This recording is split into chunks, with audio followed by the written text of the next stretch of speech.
Bismillahirrahmanirrahim. Assalamualaikum warahmatullahi wabarakatuh. Sebelumnya selamat pagi Pak Yudi dan Ibu Dian yang belum bisa hadir. Terima kasih atas kesempatannya mengizinkan saya presentasi hari ini. Pada kesempatan kali ini saya akan mempresentasikan tentang salah satu subbab dari buku 1001 Muslim Invention yang berjudul Fashion and Style.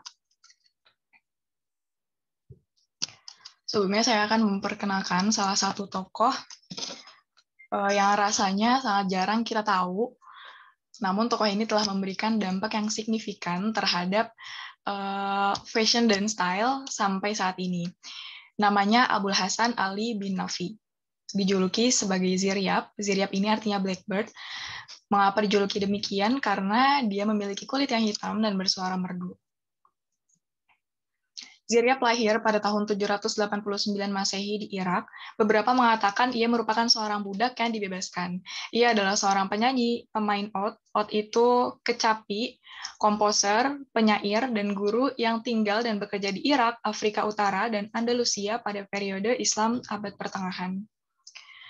Kemudian, bagaimana perjalanan Ziryab sampai akhirnya dia bisa menciptakan berbagai inovasi yang berpengaruh sampai saat ini.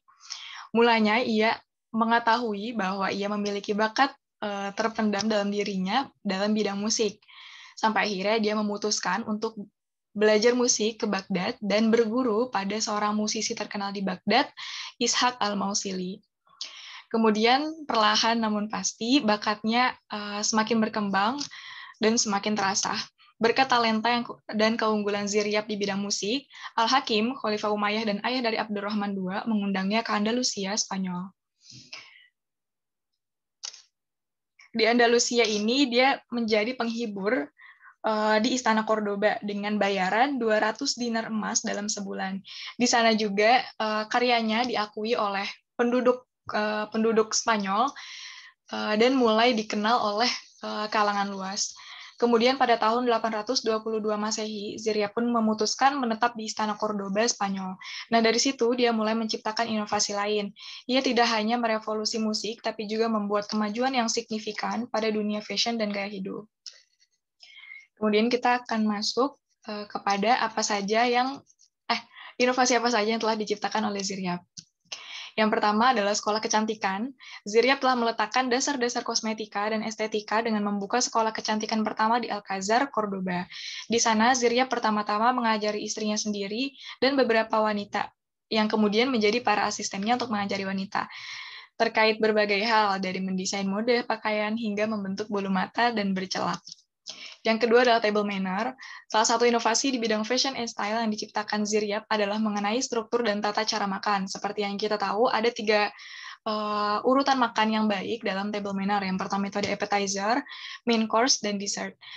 Ia memperkenalkan urutan hidangan ke Eropa Barat yang belum pernah terlihat sejak masa pemerintahan Kekaisaran Romawi.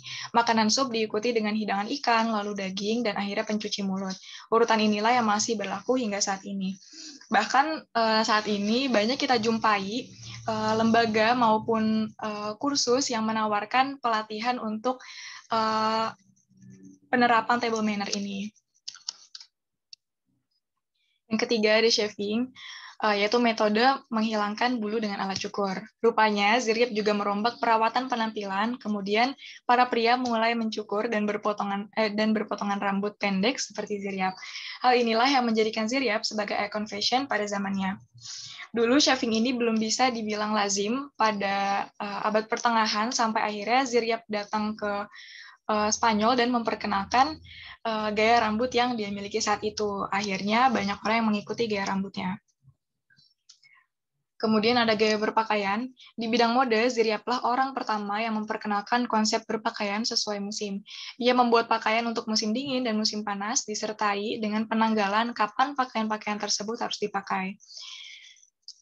Hal ini juga yang membuat seorang sejarawan Prancis, Henri Therese, menyebut Ziryab sebagai bapak fashion yang mempengaruhi keseluruhan industri fashion hingga hari ini. Yang terakhir ada mebel. Di bidang mebel, ia juga melakukan perombakan, termasuk mengganti penggunaan piranti emas menjadi kaca dan kristal. Adapun perlengkapan makan dari kaca atau kristal yang kita pakai sekarang ini, itu ternyata adalah hasil penemuannya Ziryab. Sebelumnya, orang zaman dahulu itu banyak memakai gelas dari logam atau tembikar.